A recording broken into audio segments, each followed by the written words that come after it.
Welcome back to Techie Dialogue. Today, we're diving into a step-by-step guide on how to change the DPI of an image. If you find our content helpful, don't forget to subscribe to the channel for more tech tips. Step 1. First things first, open your Google Chrome web browser.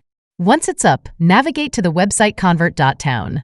This site has a handy tool specifically for changing the DPI of your images. Step 2. Once the website loads, look for the section labeled Change the DPI of my image. Here, you'll see options to select the DPI you want to change to. Choose the one that fits your needs. Step 3. Next, click on Choose Image. This will allow you to browse through your device's storage. Find the image you want to modify, select it, and then click Open to upload it onto the website. Step 4. After you've uploaded the image, the website will automatically start the download process. Your new image with the adjusted DPI will be ready to go. Step 5. Now that the file has downloaded, head over to your Downloads folder.